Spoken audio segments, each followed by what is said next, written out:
Bismillah, Assalamualaikum warahmatullahi wabarakatuh. Alhamdulillah, wassalatu wassalamu ala rasulillah wa ala alihi wa sahbihi wa mawalah. La nabiyya wa la rasulahu ba'dah. Ibu-ibu jamaah Majlis Taklim yang dimuliakan oleh Allah Subhanahu wa taala, ya. Pertama kita panjatkan puji dan puji syukur kita kepada Allah. Semoga Allah terus senantiasa memberikan nikmatnya dan memberikan kita kekuatan iman, Islam dan keistiqomahan dalam menuntut ilmu. Begitu juga yang kedua adalah salawat serta salam tetap dan terus selalu tercurahkan kepada baginda kita Nabiullah Muhammad SAW, para keluarganya dan para sahabatnya. Kita berharap juga mendapat syafaat beliau di yaumul qiyamah kelak. Alhamdulillah, di kesempatan kali ini kita akan melanjutkan tentang sahabiyah haula Rasulullah.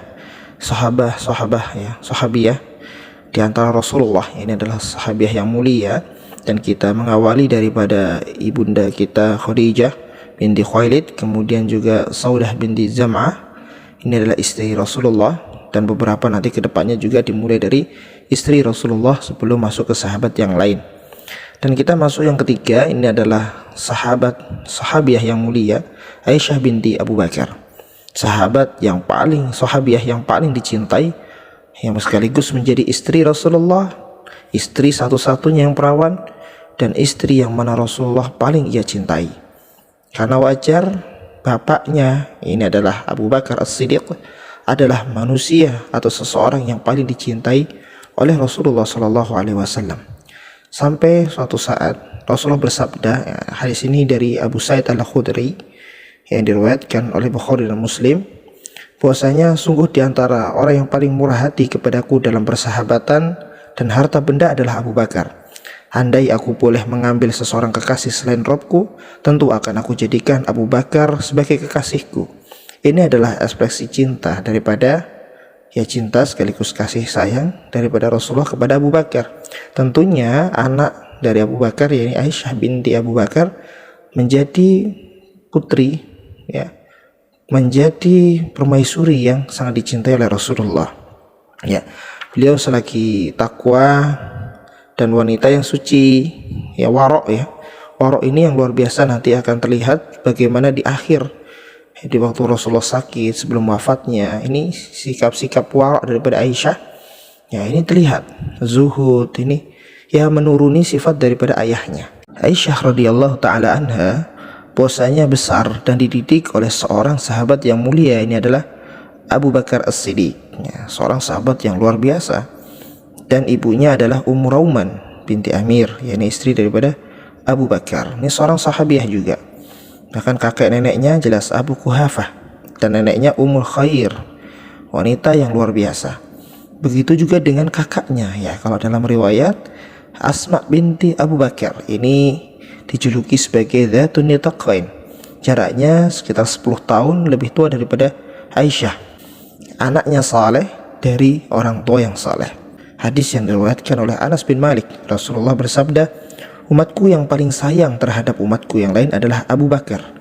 Lembut hatinya, Yang paling tegas dalam perintah Allah adalah Umar, Yang paling pemalu adalah Utsman, dan yang paling mengetahui hukum adalah Ali, yakni dengan kecerdasannya. Abu Bakar adalah seseorang yang pertama-tama masuk Islam. Ada Khadijah, kalau dari anak kecil ada Ali bin Abi Thalib. Dan Abu Bakar ini berdakwah dengan dakwah yang paten, dengan dakwah yang luar biasa, sehingga dengan dakwahnya direspon oleh 6 di antara awal-awal sahabat yang masuk surga, ini adalah Utsman bin Affan, Talhah bin Ubaidillah, Zubair bin Awam, Sa'ad bin Abi Waqqas, Abdurrahman bin Auf, Amr bin Yasir. Yang nanti dari ke-6 ini akan banyaknya sekali orang-orang yang masuk Islam. Setelah itu, maka perjuangan dan dakwah daripada Abu Bakar dari awal sudah membidik orang-orang yang hebat. Ini adalah kecerdasan yang dimiliki oleh Abu Bakar. Bukan hanya hebat dalam berdakwah, karena nanti kita akan lihat bagaimana susahnya Abu Bakar menemani Rasulullah di Gua Thur tatkala hijrah ke Madinah. Di sini kita dihadirkan oleh hadis Rasulullah, diriwayatkan daripada Aisyah radhiyallahu anha, ia berkata, setelah Khadijah meninggal dunia, maka Khawlah binti Hakim, yakni istri daripada Utsman bin Maz'un, bukan bin Affan, ini datang kepada Rasulullah lalu menawarkan, apakah engkau tidak menikah lagi?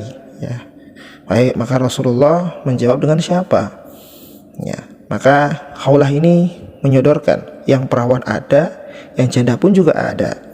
Maka kata Rasulullah, siapa itu? Ya, kalau yang Khawlah menjawab, yang perawan itu adalah putri daripada orang yang kau paling cintai, yaitu Aisyah binti Abu Bakar As-Siddiq. Dan yang janda ada Saudah binti Zam'ah, ia pengikut setiamu, beriman kepadamu di awal-awal dan terus mengikuti perintahmu. Bahkan kita sudah cerita, Saudah sampai hijrah Habasah juga ikut, ke Madinah juga ikut. Ya, berarti kalau di sini kita lihat memang Rasulullah tatkala itu melamar atau memberikan sinyal bahwasanya ia akan melamar Saudah dan akan melamar Aisyah. Ya, walaupun nanti tatkala bersamanya, hidup bersamanya lebih dahulu Saudah binti Zam'ah, ya, lalu 3 tahun setelahnya baru Rasulullah hidup bersama Aisyah.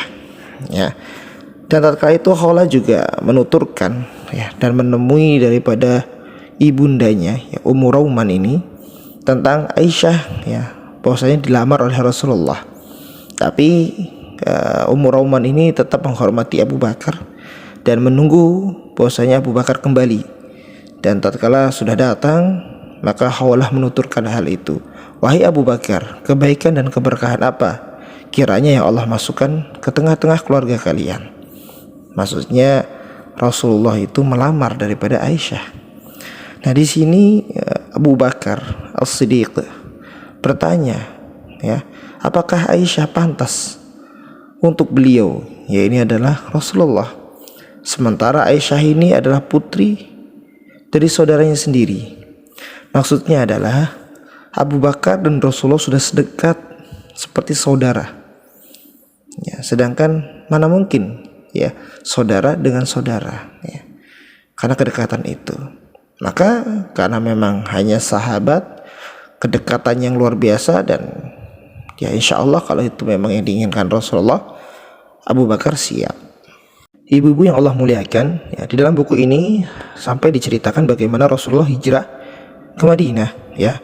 Jadi Rasulullah memang nanti hijrah ditemani oleh Abu Bakar As-Siddiq dan berhenti di Gua Thur, ya, selama 3 malam, ya. Ada riwayat mengatakan malam Jumat, malam Sabtu, dan malam Ahad.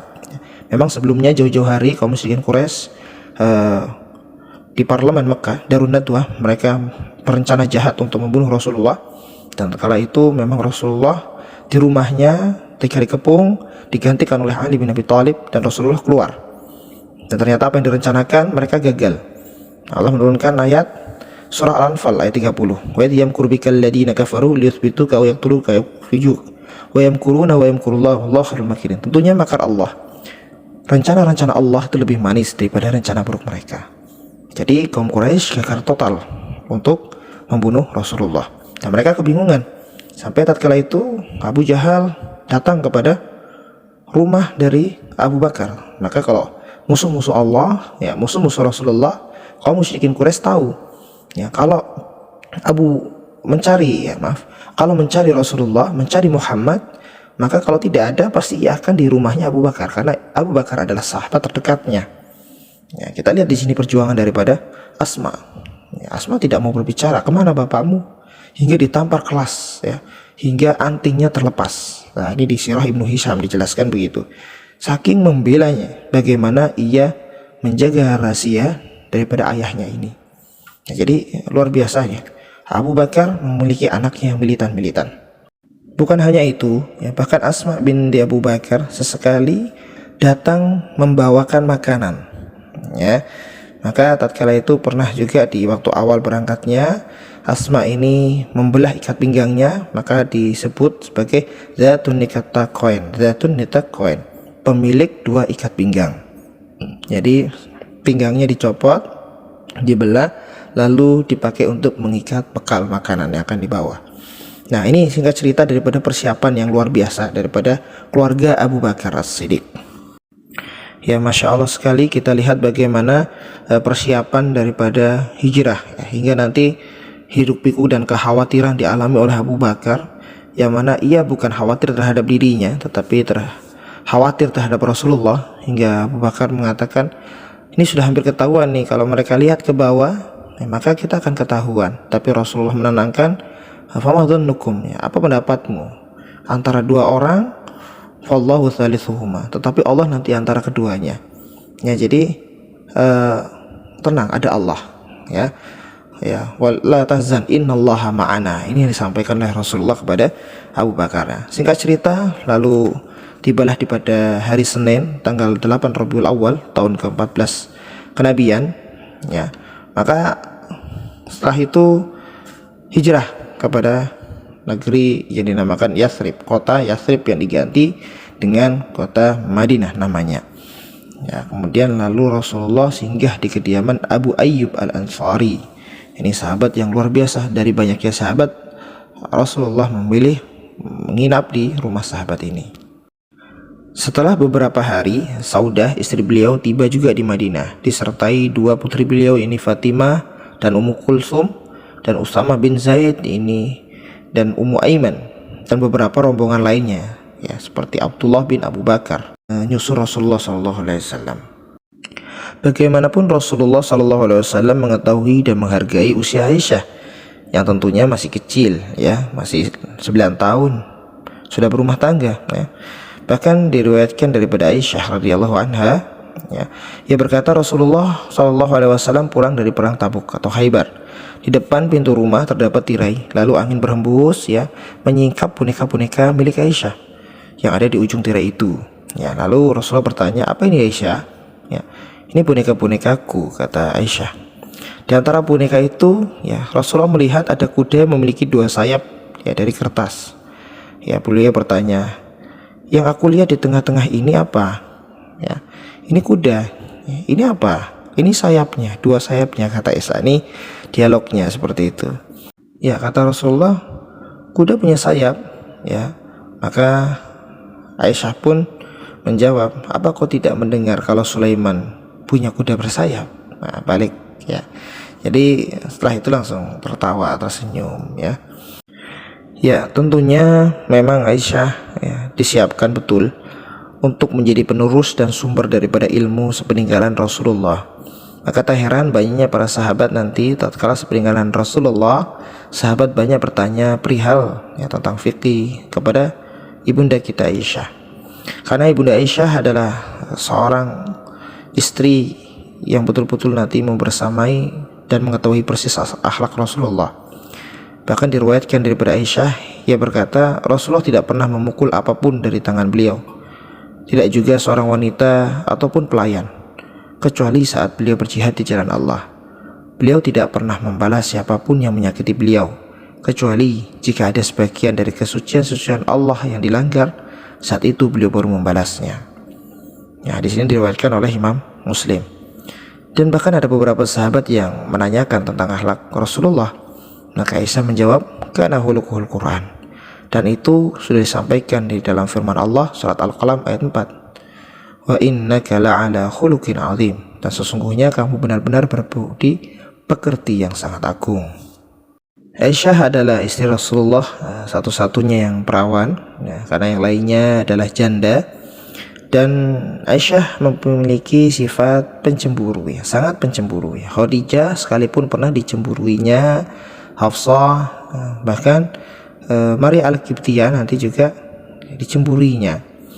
Bahkan tatkala kita lihat, ya, bagaimana memang Fatimah ini adalah anak daripada Rasulullah, ya, berkata kepada Rasulullah, wahai Rasulullah, istri-istrimu mengutusku, mereka memintamu berlaku adil terhadap putri Abu Quhafah. Jadi ingin istri-istri Rasulullah ini Aisyah diperlakukan adil. Tetapi ibu-ibu yang Allah muliakan, memang adil itu bisa, ya, tetapi ketika rasa tidak bisa dibohongi. Rasulullah sangat bersifat adil dan orang yang paling adil di antara kita. Dan Rasulullah pun mengakui bahwasanya ia paling sayang kepada Aisyah. Dari istri-istri semuanya yang ia sayangi adalah Aisyah. Maka tatkala itu Rasulullah berkata kepada Fatimah, ya, putriku, bukankah kau mencintai apa yang aku cintai? Lalu Fatimah menjawab, tentu wahai Rasulullah. Maka cintailah Aisyah, kata Rasulullah, ya.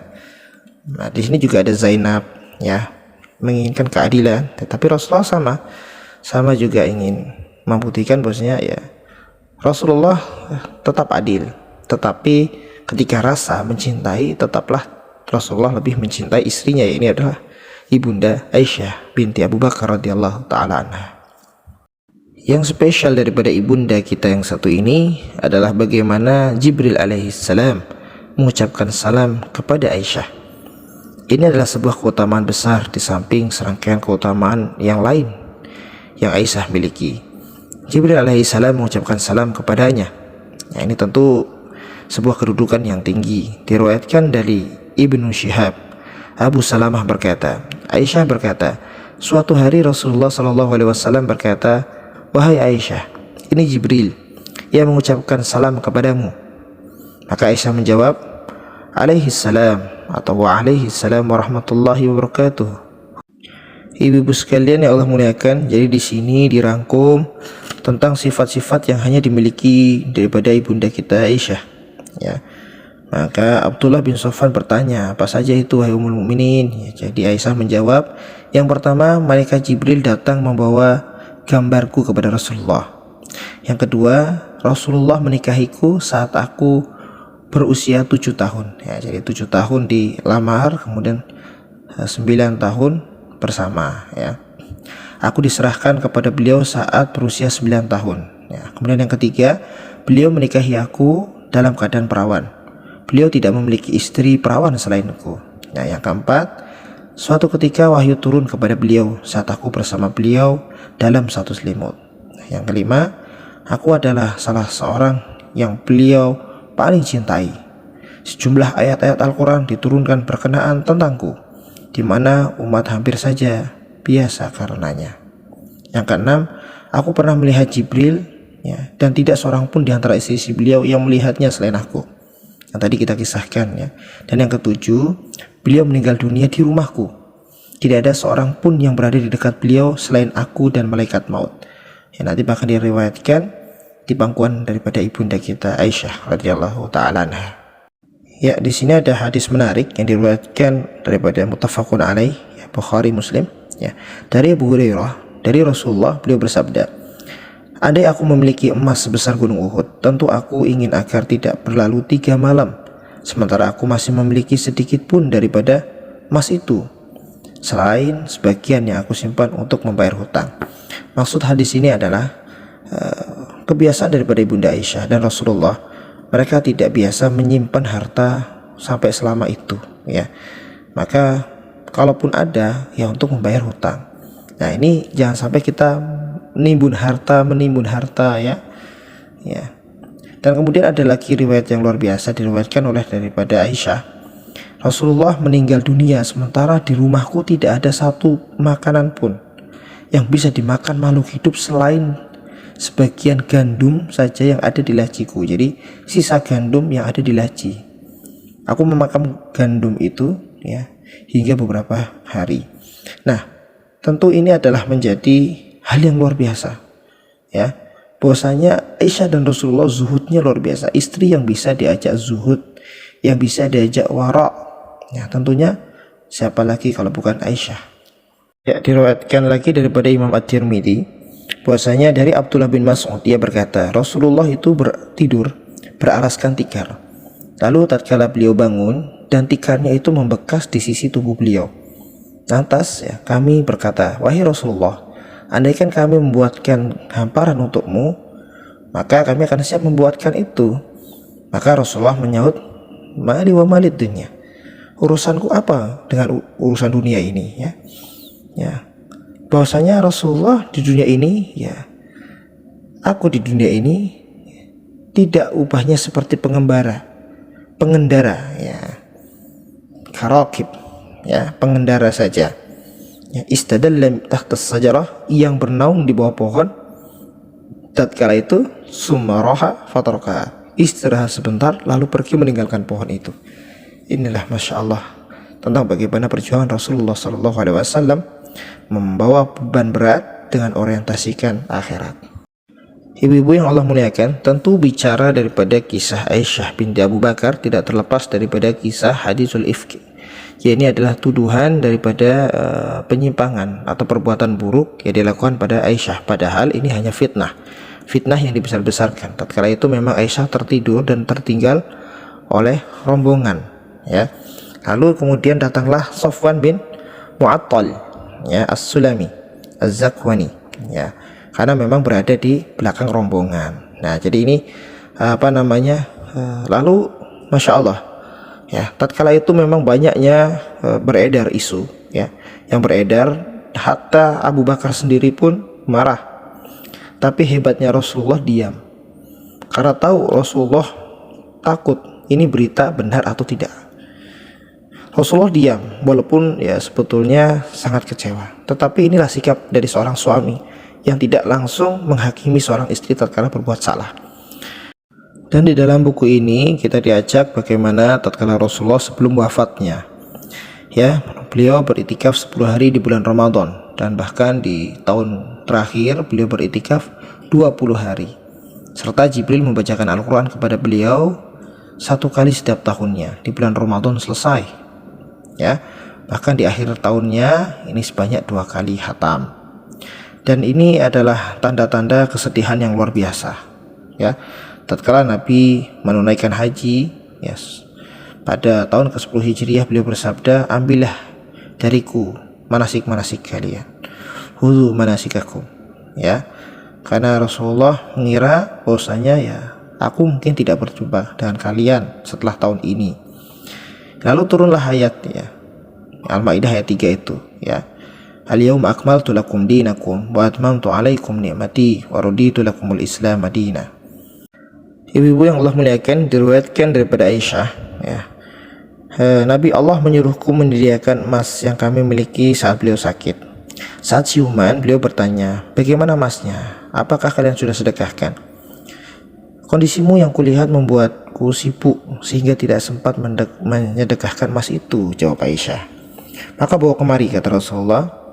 Lalu disedekahkan. Nah, ini adalah pertanda, ya, Rasulullah dan Aisyah tentunya mereka tidak ingin dan tidak ridho, terutama Rasulullah meninggal dengan membawa harta yang berlebih. Tentu sedekah adalah alternatif yang utama yang beliau ambil tatkala beliau tahu umur beliau tidak panjang lagi. Lalu tatkala itu memang Rasulullah mengalami sakit, ya, diriwayatkan daripada Aisyah, ketika Nabi sakit beliau membaca Al-Mu'awwidzat. Al-Mu'awwidzat itu berarti 3 surat, Al-Ikhlas, Al-Falaq, An-Nas, lalu meniupkannya kepada beliau. Diriwayatkan daripada Abu Musa Al-As'ari, ia berkata Rasulullah sedang sakit, lalu sakit beliau ini makin parah, dan beliau kemudian bersabda, perintahkan Abu Bakar, hendaklah ia mengimami orang-orang untuk sholat. Aisyah berkata, dia itu mudah sedih orangnya, kalau dia menepati posisimu ia tidak akan bisa mengimami orang-orang. Lalu Rasulullah tetap bersabda, perintahkanlah Abu Bakar, hendaklah ia mengimami orang-orang. Aisyah juga kembali menuturkan kata-kata yang sama. Lalu Nabi pun begitu juga, perintahkanlah Abu Bakar, hendaklah ia mengimami orang-orang. Kamu ini seperti wanita penggoda Yusuf. Aisyah berkata, saat Rasulullah jatuh sakit dan kepala beliau berada di pahaku, beliau tidak sadar untuk sesaat. Setelah itu beliau siuman. Tatapan beliau mengarah ke atap lalu mengucapkan, ya Allah, ya, golongan tertinggi. Aisyah kemudian berkata, itulah kata-kata terakhir yang diucapkan Rasulullah, ya Allah, bersama golongan tertinggi. Maksudnya adalah Rasulullah berharap, ya, seorang Rasul, seorang Nabi, manusia yang paling mulia, berharap untuk diletakkan kepada golongan orang-orang yang tinggi, orang-orang yang mulia di sisi Allah. Singkat cerita, Masya Allah, tatkala Rasulullah SAW wafat, ya, kaum muslimin terguncang. Ini yang diriwayatkan, yang disebutkan oleh Ibnu Hajar Al-Asqalani. Mereka shock, ya, mereka tidak mengira bahwasanya Rasulullah wafat. Begitu juga dengan sahabat mulia Umar bin Khattab. Lalu dengan tenangnya Abu Bakar menenangkan suasana kaum muslimin. Tatkala Umar berkata, barang siapa yang mengatakan Rasulullah telah mati, maka aku akan penggal. Rasulullah tidak mati, Rasulullah hanya menghadap Rabbnya sebagaimana Musa, sebagaimana Isa. Tetapi dengan ketenangan dan keilmuan Abu Bakar, sekali lagi ya, sahabat yang mulia, yang mengatakan ya, Rasulullah telah mati. Wa may ya'budu Muhammadan fa huwa qad mat. Barang siapa yang menyembah Muhammad, maka kita ketahui ia telah meninggal. Wa may ya'budullah wa huwa hayyun la yamut. Barang siapa yang beribadah kepada Allah, maka ketahuilah Allah itu hayyun, selalu hidup dan tidak akan pernah mati.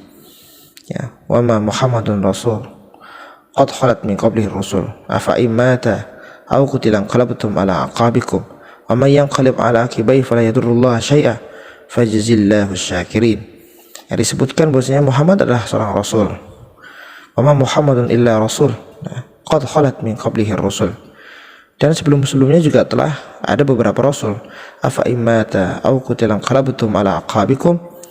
Kalau misalnya Muhammad ini wafat atau dibunuh, kalian semua pada berbalik kepada agama, maksudnya murtad, wa may yanqalib ala aqibai fala yadurrullaha syai'a. Ya silakan kalian berbalik ke belakang, itu sama sekali tidak merugikan Allah.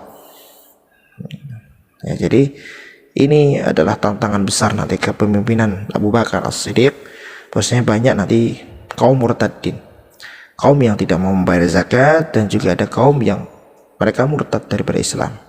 Singkat cerita ibu-ibu yang Allah muliakan, ya, jadi tatkala Rasul meninggal, ya, tentunya Aisyah sangat mulia kedudukannya, dan tak lama juga nanti setelah selang 2 tahun, 2 sampai 3 tahun, ya 2 tahun lebih, itu nanti Abu Bakar yang meninggal.